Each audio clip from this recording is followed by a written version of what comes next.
Alright, it's getting late in the day, but I have not let this go. The most important thing with these is to do it every day, so if you can't do it every day for an hour, I do recommend, because this I'll get through it with a week, so put it down to 15. It should take about a half an hour, and that should be easier to fit in a day. But for me, I do need to, I think, get this out of the way as soon as I can, because I've got that second test to take, and you know, my schedule might get more dense, so I'm gonna get right on it so that I get a accurate assessment of how long this takes me. The standard location for the bootloader files, the Linux kernel, and the initial RAM disk. Slash boot. Let's try it. Yep. Okay, I got it right. So, and then you notice there's still nothing in the review. That's just the way my settings are. The reviews don't come until later, as far as I know. So the blank is used by machines based on the Unified Extensible Firmware Interface to store bootloaders and kernel images for the operating systems installed. This partition is formatted in a FAT-based file system. On a disk partitioned with a GUID partition table, it has a globally unique identifier. If the disk was formatted under the MBR partitioning scheme, the partition ID is 0xEF. So that's if it was formatted under MBR. It's 0. That's the partition ID. And that's the MBR. It's in the front, but it still has an ID. But with the GUID, it can be anywhere on the disk, and then the ID is more sophisticated. So this is the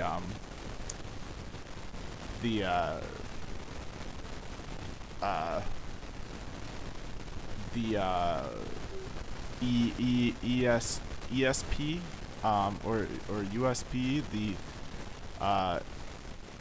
UEF system partition. So that's like the extensible system partition. I'm gonna say ESP.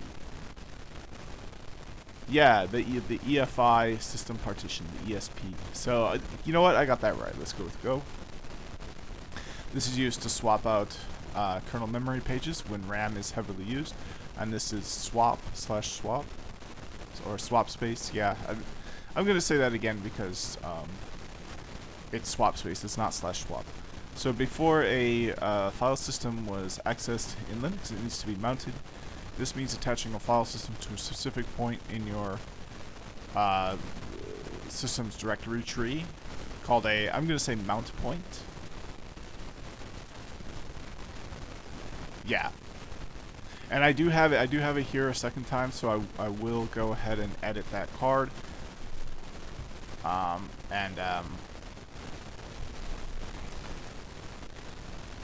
Yeah. There we go. And that was pretty easy for me, even with that not being on there. So divisions on a hard disk are partitions. So good. Grub legacy menu entries and settings are stored in the /grubs/boot/grub/something. This is a simple text file with a list of commands and parameters which can be edited directly with your favorite text editor. I honestly don't know. So it's menu.lst. The default configuration for a grub2 is /boot/grub. This file is, so I'm thinking it's a .lst. This file is automatically generated, and manual editing is not recommended. To make changes to the grub configuration, you need to edit the file /etc/default/grub, and then run the update-grub utility to generate a compliant file. So maybe config.lst. Let's try that. So it's grub.cfg. I just thought it was LST because the last one was LST, but clearly if it's a configuration file, it's going to be .cfg. It's pertaining to grub, so the answer is grub.cfg again.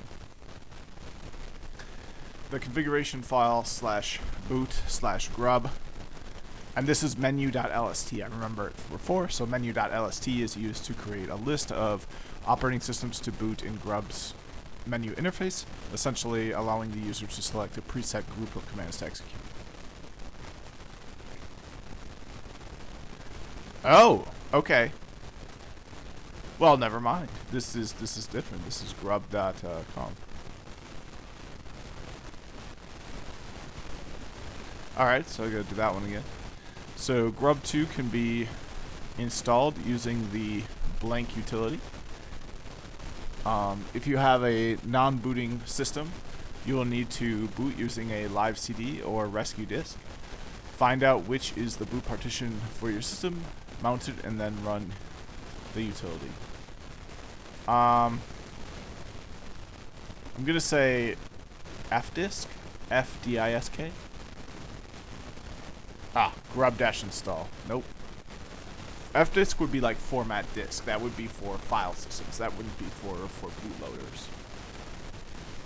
So again, used to swap out kernel memory pages when RAM is heavily used. This is swap space. Update-grub is usually a shortcut to blank-o/boot/grub/grub.cfg, so they produce the same results. So it's pertaining to the bootloader, so maybe some sort of a init command. Let's go with init. So the command is grub-mkconfig. Historically, hard disks on IBM PC compatible systems were partitioned using the blank partitioning scheme created in 1982 for IBM PC-DOS MS-DOS 2.0. In this scheme, the first 512-byte sector of the disk is called the master boot record and contains a table describing the partitions on the disk, the partition table, and also bootstrap code called the bootloader. So this is I want to say GUID, but let's see what the answer is. MBR, yeah, master boot record. And I do want to take just a quick moment here and say the coolest thing about this is these people are all still alive. Like Bill Gates, we all know is, well, you know, Bill Gates was the person who had the company that did all this. Like these people are living, breathing people, and the cool thing about that is, you know, they exist. So there's a guy named Dave's Garage is his channel, and he actually worked on. He had a significant role in creating MS-DOS. So if you want to learn more about the specifics of DOS and computers in general, and just kind of like see what some of this guy is like, you know, because this is I always am really like it's so cool. Like imagine learning math and physics and then just being able to talk to Albert Einstein, or imagine if Albert Einstein had a YouTube channel, or like, you know, that, you know, like Bill Gates does, Steve Jobs did. Like, you know, these are living, breathing people that you can just subscribe to their channel. I'm not subscribed. But yeah, so check out Dave's Garage, because this is somebody who worked on MS-DOS as far as I understand. And even if that's not true, it's a pretty solid channel. Okay, so I need to do that one again. Grub legacy menu entries and settings are stored in the /boot/grub/grub.cf. No, now this is legacy menu. So this is menu entries. So this is the menu.lst. There we go. Menu.lst is a simple text file with a list of commands and parameters which can be edited directly with your favorite text editor. So got that one right. The default configuration file for grub2 is /boot/grub, and then it's grub.cfg. This file is automatically generated, and manual editing is not recommended. To make, so grub.cfg. There you go, and then editing grub.cfg is not how you make changes. The correct way to make changes is so this is like the default one, so you want to leave the default one unchanged. Instead you should the recommended way to make changes is not to edit grub.cfg, but instead to edit the file grub that exists at etc default, and then run the update utility, update-grub utility afterwards, and then that will generate the grub.cfg file. So this file should come as a result of updating this file. Alright, so I get a good on that one. I'm going to take a quick break. I'll be right back. Alright, I'm back. Let's keep going with this review. So the configuration file /boot/grub, a blank, which is used to create a list of operating systems. So I don't think it's grub.config. Now this is /boot. I don't remember where the grub.cfg was, if that was in /boot. But this is used to create preset. It's not the menu.lst. It's not grub.cfg. It's not a init, I know that. So I don't know what it is. Let's see. So it is grub.conf. I guess that shows up twice. Grub2 can be installed using the blank utility. If you have a non-booting system, you will need to boot to, okay. I just don't know. Grub-install. So update-grub is usually a shortcut to grub-install.o. Maybe that's it. Nope, grub.mkconfig. And I'll pause it. I'll be right back. First I will mark, so I'll pause it and I'll be right back. Alright, I am back and I got this one wrong, so hit again on that. Historically, hard disks on IBM PC compatible systems were partitioned using the MBR partitioning scheme. In this scheme, the first 512 byte sector of the disk is called the master boot record and contains a table describing the partitions of the disk. So that's one thing to remember about the BIOS that uses the master boot record. It's a whole MBR is not just the master boot record to boot up the disk. It's a whole. It's a file system as well, or it's a partitioning scheme. It's a partitioning scheme. Sorry, it's not a file system. It's a partitioning scheme. So the answer is MBR, and I got it right. All right, next one, and I'll pause and I'll be right back. All right, I am back. So to look up shared libraries required by a specific program, use the blank command followed by the absolute path to the program. So I believe it's the which command? So it's LDD is the correct answer. The blank is used, so it's the ESP. It's the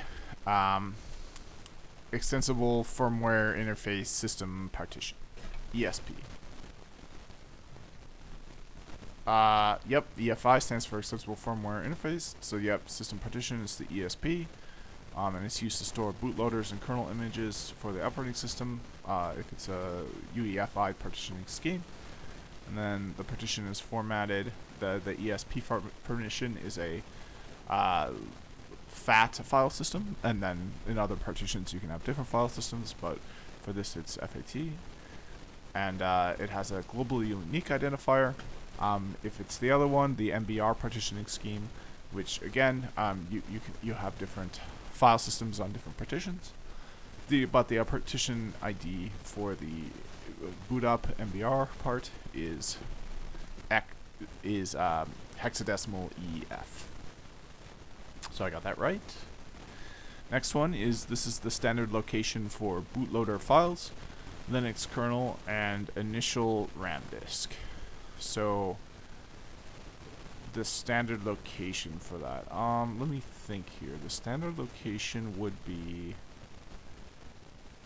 I want to say /boot. So I'm gonna say /boot. And I got it right. Grub2 can be installed using the blank utility. I don't know. This is gonna be a hard one for me. I don't know. Okay, grub-install. This should be easier because grub2 can be installed using the grub-install utility. So again, hopefully I'll get it right next time. The configuration file /boot/grub/grub.cfg. Nope, it's a configuration file, not a. Well, yeah, it's a configuration file under boot, so it's grub.conf.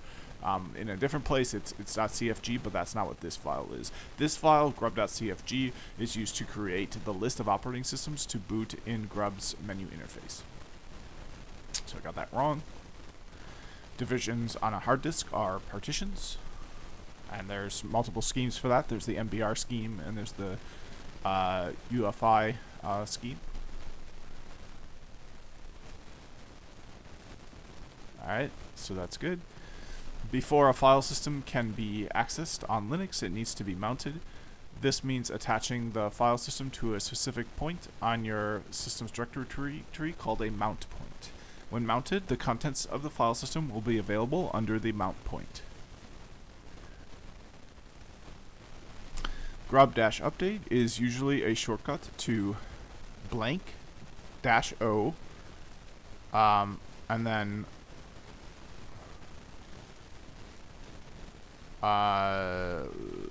/boot/grub/ now this is interesting because it's grub.cfg instead of conf. So I don't know. I just don't know. So it's grub-mk config. To look up the shared libraries required by a specific program, use the LDD command, followed by the absolute path to the program.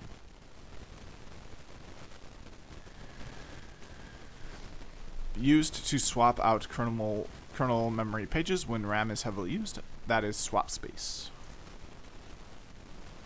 Configure dynamic linker runtime bindings. I don't know. So dynamic linker, DL. Let's go with DL.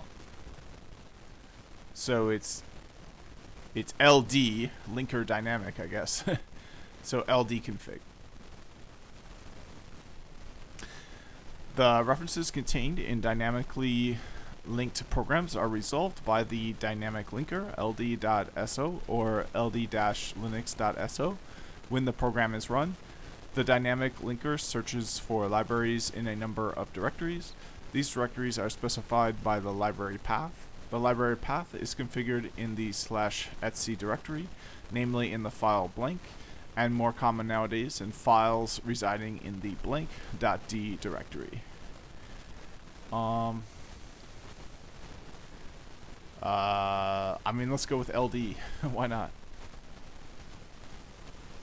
Okay, so the file is /etc/ almost, so it's ld.so.conf, conf. Now, this one I should get right. The grub2 can be installed using the install-grub utility. Got it wrong. It's grub-install, not install-grub. The correct answer instead is grub-install. Got it wrong. In addition to the configuration files described above, which we don't see, the blank environment variable can be used to add new paths for shared libraries temporarily. It is made up of a colon-separated set of directories where libraries are looked up. I don't know. I honestly have no idea. I think this is the section I was doing worse at. LD_library_path. Yeah, I think this is from the section where I was really struggling with. Inside the blank.d directory, you can add files with additional repositories to be used by APT without the need to modify the main blank file. These are simple text files with the same syntax described above and the .list file extension. So inside the something directory, okay, by APT.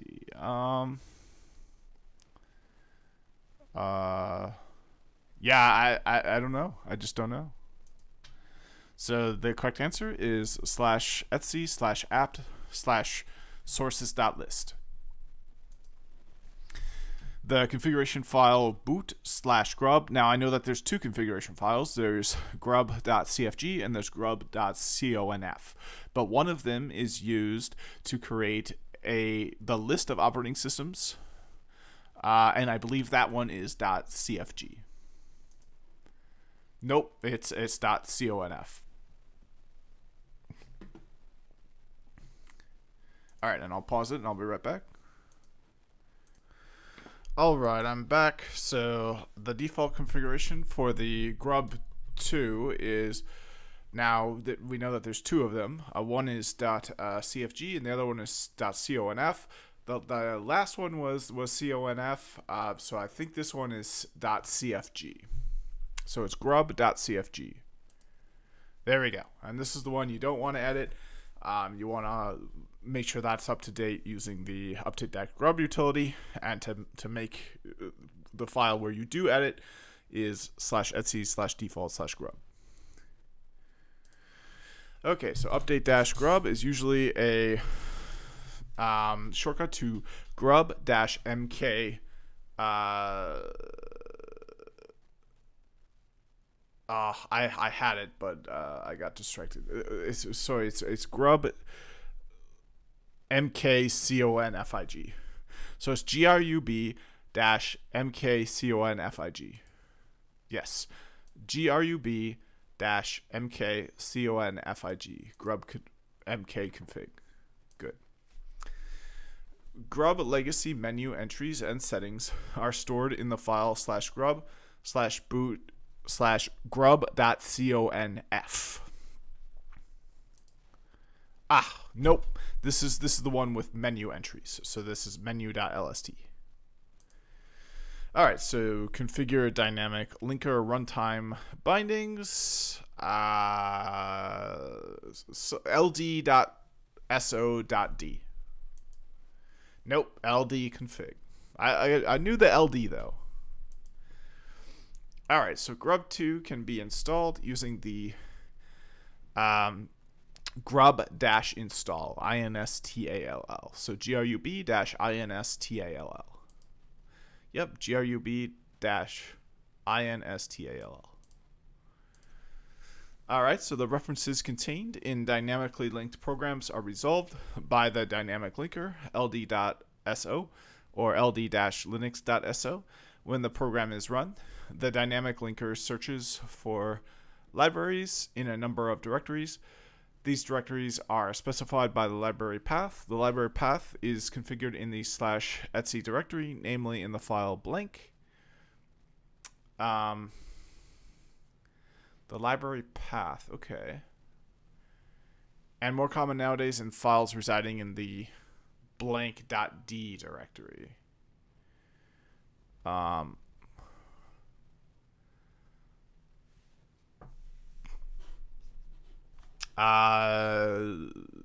Yeah, I just don't know.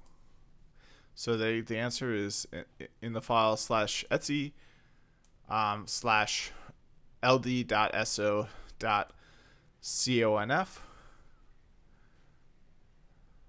Okay, so gotta do that one again. In addition to the configuration files described above, the blank environment variable can be used to add new paths for shared libraries temporarily. It is made up of colon-separated set of directories where libraries are looked up. A colon-separated set of directories where libraries are looked up. So in addition to the configuration files described above, the something environment variable.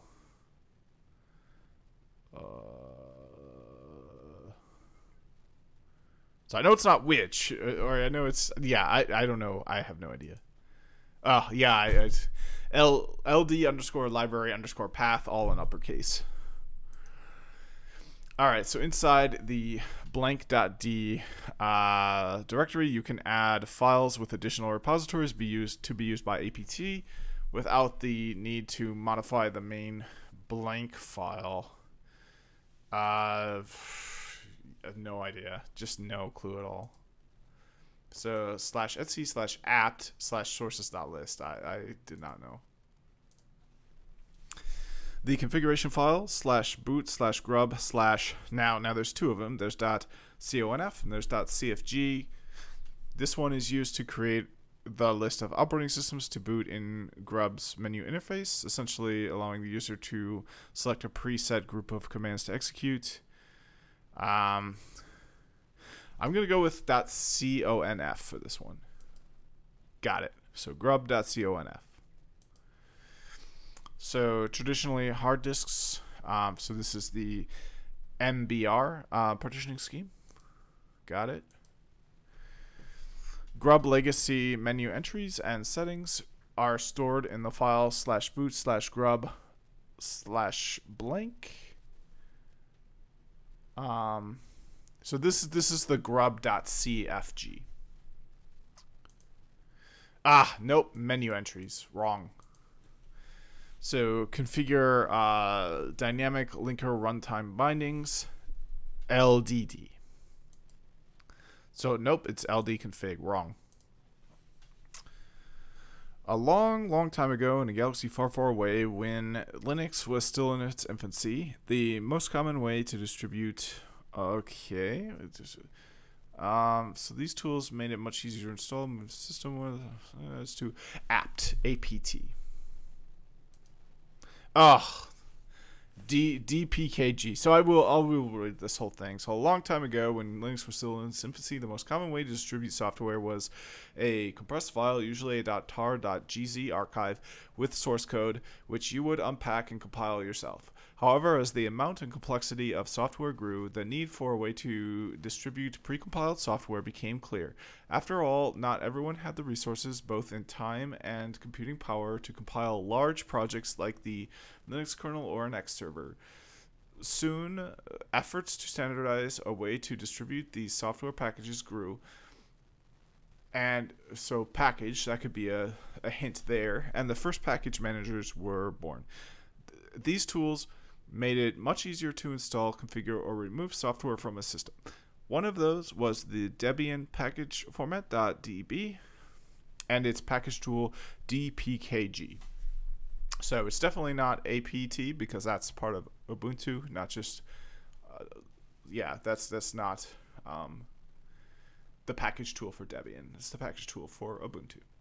Today there are widely used not only on Debian itself, but also on its derivatives like Ubuntu and those derived from it. So the answer here is dpkg.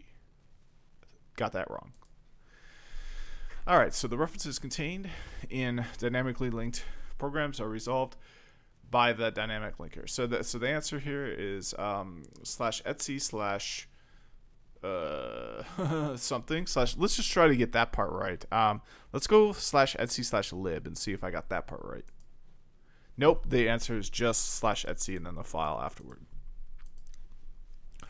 To look up the shared libraries required by a specific program, use the blank command followed. So this one is LDD. Yep. In addition to the configuration files described above, the blank environment variable. So this is LD underscore something underscore something else, all in uppercase. I don't remember what. LD underscore library underscore path, because this is used to add new paths for shared libraries temporarily, and then the syntax that you feed it. So you would put this here, and then you do a equal sign, and then you would feed it a syntax of colon separated sets of directories where libraries are looked up. So inside the blank.d directory, you can add files with additional repositories to be used by apt. So this is the slash /etc slash sources.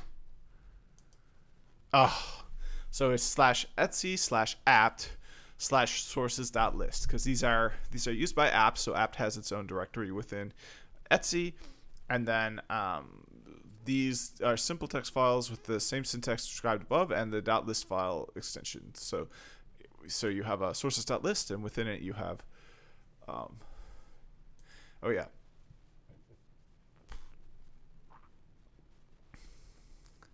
Okay, got it. Again. So configure dynamic linker runtime bindings. I don't know. LD config. So grub legacy menu entries and settings. So this is, and that's my protein timer. I'm gonna take a pause and take care of that. Alright, I'm back. I've got all my protein needs on a plant-based diet well covered, even though I didn't really adhere to that today. But anyway, it's time to continue on. So grub legacy, okay, these are menu entries, so it's menu.lst. Yep. Okay, long time ago in a Linux distribution far away, it is dpkg. That's the Debian package tool, but it's also used in derivatives. dpkg. I'll do a mic check just because, there we go, perfect. Alright, so the references contained in dynamically linked programs are resolved by the dynamic linker ld.so or ld-linux.so when the program is run.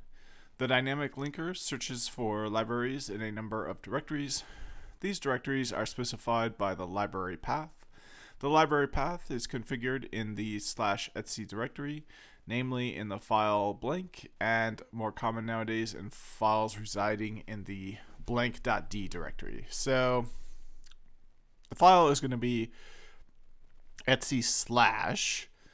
Now the other clue is that these are references contained in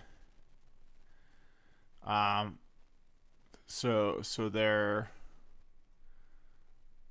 yeah, so the directories are specified by the library path, and the library path is configured in the /etc directory, and it's going to be in /etc/ I believe it's ld dot sources. Let's go with that.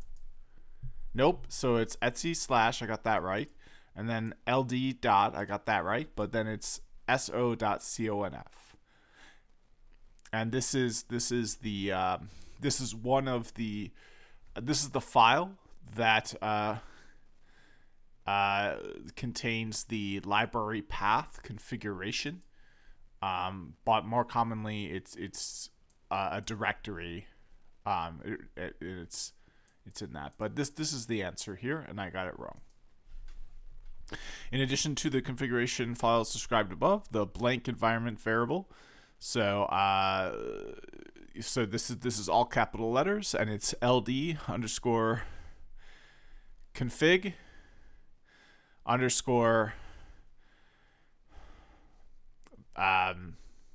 _so. No, ld_library_path. Totally wrong, except for the ld. I'm happy with that, getting that right. So inside the blank.d directory, you can add files with additional repositories to be used by apt without the need to modify the main blank file. These are simple text files with the same syntax described above and the .list file extension. So .list file extension. So I believe it's sources. So it's /etc/apt/sources. /sources.list /etc/apt/sources.list. Got it right. So to configure dynamic linker runtime bindings, you do ldconfig, ldconfig. Yep. Grub-update is usually a shortcut. It's a shortcut to grub-mkconfig. So grub-mkconfig. grub-mkconfig. grub-makeconfig. Good. Grub2 can be installed using the blank utility. So it's the grub-install utility. Perfect. The configuration file /boot/grub/ now there's two. There's grub.conf and there's grub.cfg. But this one's used to create a list of operating systems to boot. So I'm going to go with conf for that one. Yep, so grub.conf. CFG, I remember that because it's like the legacy file. So this one is for the operating systems. And it's got the O in it too, which could stand for operating systems. So got that one right. Sometimes due to a corrupt or malformed configuration file, you may wish to restore a package's settings to its fresh state, or you may wish to change the answers you gave to the initial configuration questions. To do this, run the blank utility, followed by the package name. So,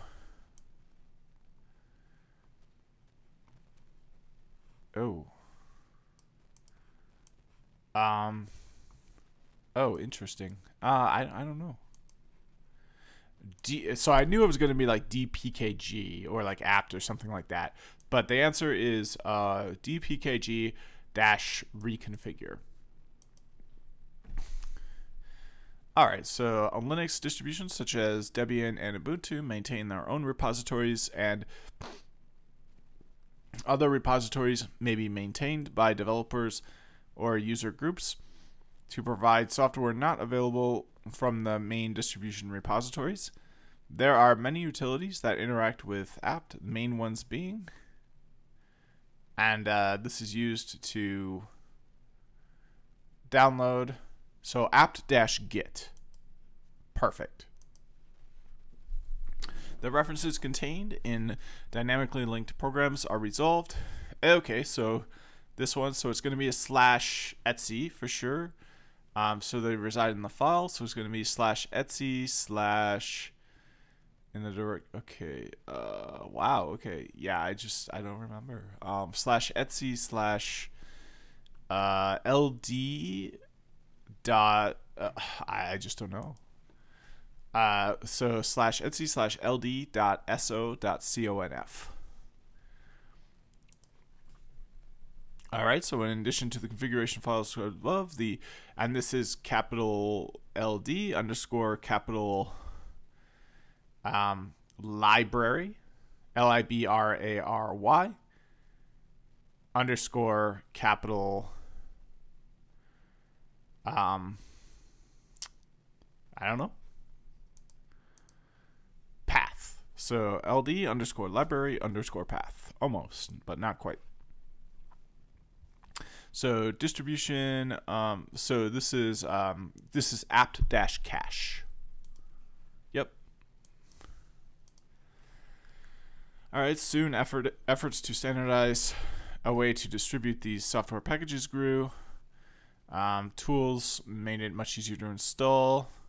One of those was the apt package manager, and its corresponding tool apt. No, this is Red Hat, so it's yum. Why?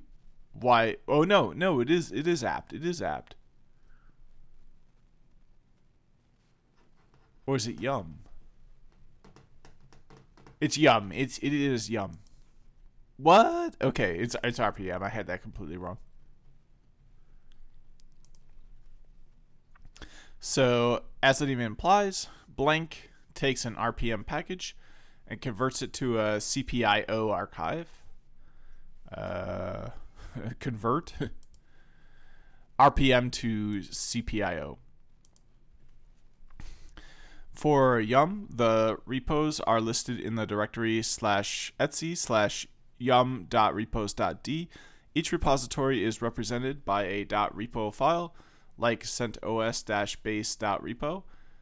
Additional extra repositories can be added by the user by adding a .repo file on the directory mentioned above or at the end of the blank. However, the recommended way to add or manage repositories is with the yum/config/manager tool.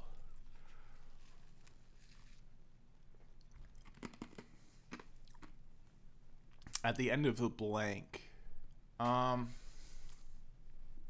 Interesting. At the end of the file? I mean, that's not the answer. I mean, yeah, at the end of the file, but which file? /etc/yum.conf. Sometimes due to a corrupt or malformed configuration file, you may wish to restore a package's settings to its fresh state, or you may wish to change the answers you gave in the initial configuration files. To do this, run the, so it's dpkg reconfigure, RECONIFGURE.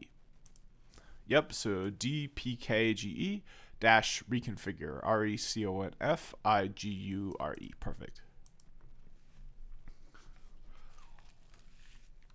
All right, so managing software repositories. For Yum, the repos are listed in the directory. Oh man. I don't know. So it's /etc/yum.repos.d. The references contained in dynamically linked programs are resolved by the dynamic linker. So the library path is configured in the etc directory, naming the file etc/ld.so.something. I came close. .conf. In addition to the configuration files described above, the capital LD underscore capital library underscore capital path. Capital LD underscore capital library underscore capital path. Other package management tools popular on Red Hat compatible distros are Yum, which stands for Yellow Dog Updater Modified, DNF, which stands for Dandified Yum, and Zipper, which can streamline many of the aspects of the installation, maintenance, and removal of packages, making package management much easier. So the answer is YUM, Yum. Perfect. Soon, efforts to standardize a way to distribute these software packages grew, and the first package managers were born. These tools made it much easier to install, configure, or remove software from the system. One of those was the RPM package manager and its corresponding tool, RPM. Yep. And then other tools were Yum, DNF, and Zipper. But RPM, developed by Red Hat, is the first one, and it's still widely used to this day amongst a lot of distributions. So as the name implies, RPM to CPIO takes an RPM package file, converts it to a CPIO archive. So it's RPM, the number 2, CPIO. RPM, the number 2, CPIO. Other package management tools popular on Red Hat compatible distros are Yum and Zipper. ZYPPER. Perfect. A blank has many aspects of a physical computer emulated in software, such as a system's virtual machine. Perfect. For Yum, the repos are listed in the directory /etc/yum.repos.d. Each repository is represented by a .repo file, like CentOS/base.repo. Additional extra repositories can be added by the user adding a .repo file in the directory mentioned above, or at the end of blank. However, the recommended way to add or manage repositories is with the yum-config-manager tool.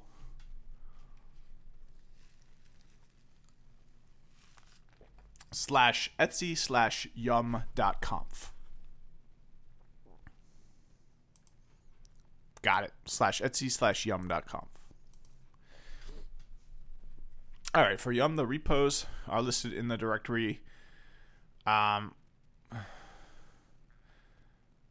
This is rough. I don't know.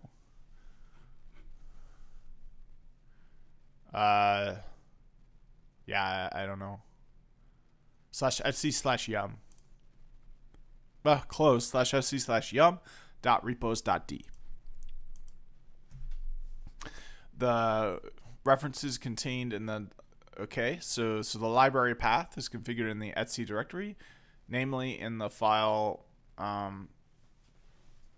/etsy/ ld.so.d, or no, ld.so.conf. CONF. So it's my final answer is /etc/ld.so.conf. So /etc/ld.so.conf. Got that right. So Cloud Init is not just for virtual machines. The Cloud Init tool suite can also be used to pre-configure containers such as the LXD prior to deployment. The LXD container? Oh. Yeah, I mean, essentially the LXD Linux container. I mean, maybe again because I didn't include Linux container. All right.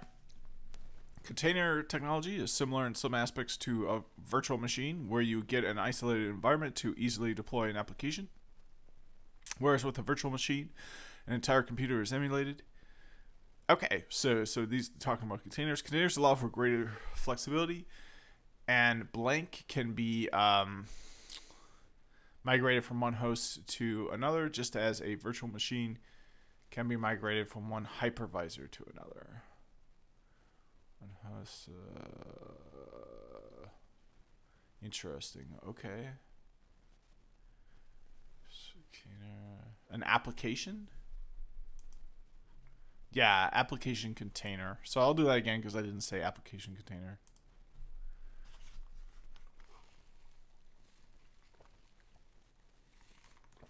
DPKG.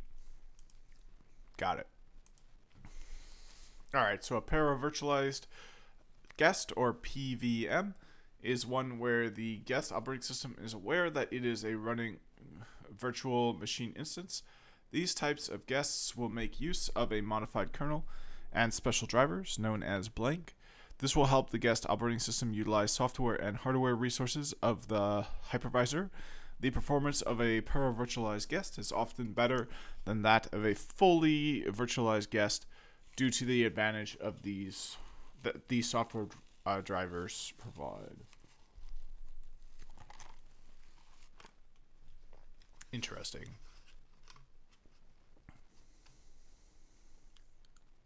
I don't know. I have no idea. And it's a new card. It's my last new card for the day. So it's a guest driver. All right, so I just got these 18 reviews. That usually goes a little bit faster, so hopefully I will be done soon. For Yum, the repos are listed in the directory /etsy/yum.repos.d with an S.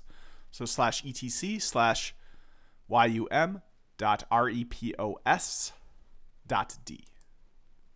So /etsy/yum.repos.d. Got it. Grub legacy menu entries and settings are, so these are legacy ones. So that's the grub.cfg file. Oh, I'm never going to get this right. The thing is, like, I got the CFG one right. So, like,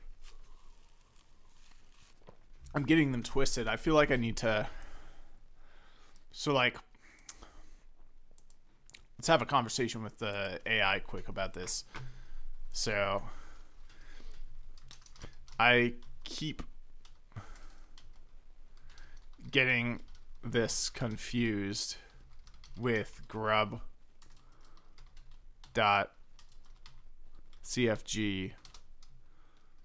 Tell me why I might be getting those mixed out.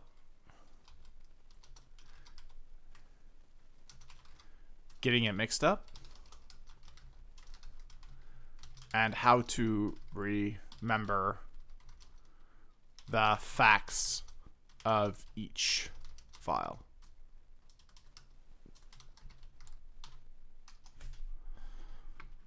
You might be getting confused because Grub Legacy and Grub2 use different file names for their configuration files. In Grub Legacy, the configuration file is named menu lst and is located in the /boot/grub/ directory. In contrast, Grub2 uses a file named grub cfg located in the /boot/grub/ or /boot/grub2/ directory. Here's a tip to help you remember which file is used by each version. Grub Legacy has the word legacy in it, and the letter L can remind you of list, as in menu lst. Grub2 does not have legacy in its name, and the number 2 can remind you of cfg since they both have 3 characters, so grub cfg is the configuration file for Grub2.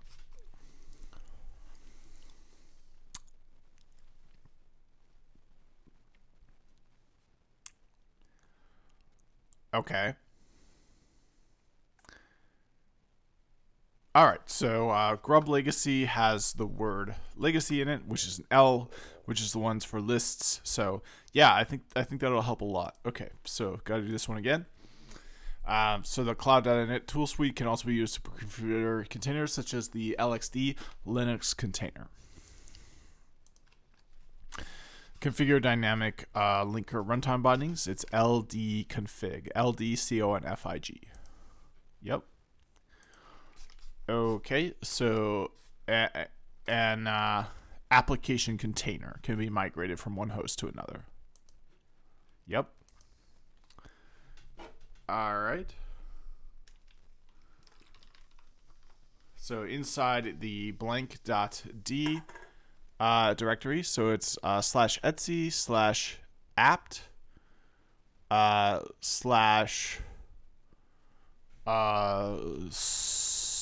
sources. Yeah, oh, but it's sources.list. Okay, got it wrong. So these are known as guest modules. So guest drivers. Got it wrong. Grub Legacy with an L. So this is menu.list.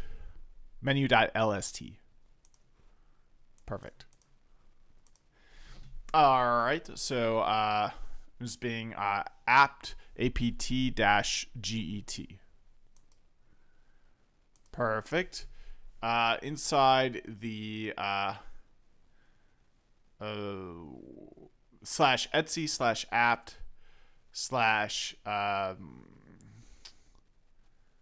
sources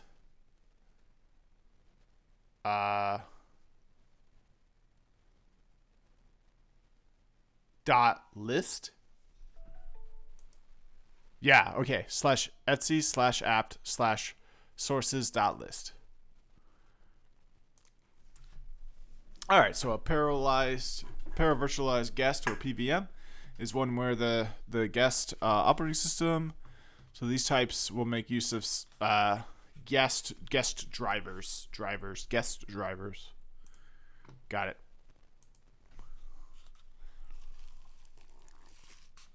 And this is apt cache apt-cache. I just know this one. All right, so you want it to its fresh state, or you may change the answers.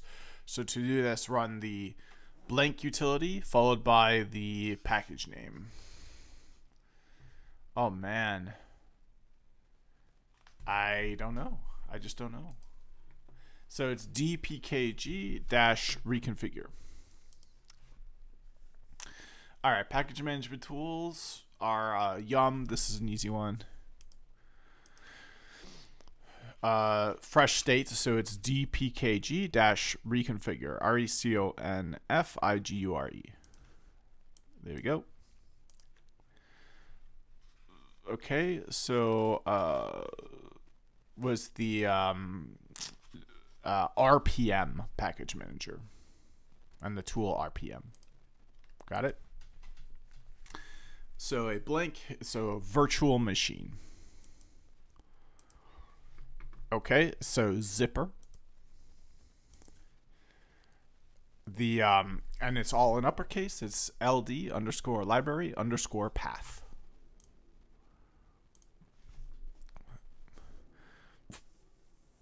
And this is RPM, the number 2 CPIO.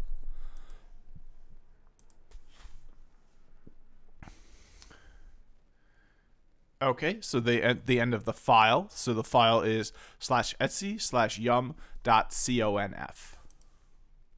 Yep. All right, so these directories are specified by the library path. The library path is configured in the etc file directory, namely in the file /etc/ld dot so.conf. Yep, so /etc/ld.so.conf. Okay, the repos are listed in the directory /etc/yum dot so.d. Sorry, nope, /etc/yum.repos.d. All right, so this is an application container. Yep. So in the directory /etc/yum.repos.d. There we go. Got it. So grub legacy. So this is with an L. So it's menu.lst. All right, and these are Linux containers. Yep, Linux container. LXD Linux container. Got it. And these are guest drivers. All right. To do this, run the I know this one. Fresh state followed by the package names. dpkg -reconfigure. Got it. Inside the additional repositories to be used by apt. These simple text files, same file. So this would be /etc/apt/sources.list. Yes. All right, one more and I'm done. Hooray. Okay, so for the yum, the repos are listed in the directory /yum.repos.d. /yum/repos.d. Hey, I'm done. Okay, perfect. So, yeah, about an hour it's going to take every day. But it's a guaranteed pass if I can see this through. So, yep, that's it for today. Stay tuned for more. Hey, there's only 5 sessions left, too, pretty much, because I'm doing 30 a day, so I'll get through them pretty fast. So, thanks for watching, and see you in the next one.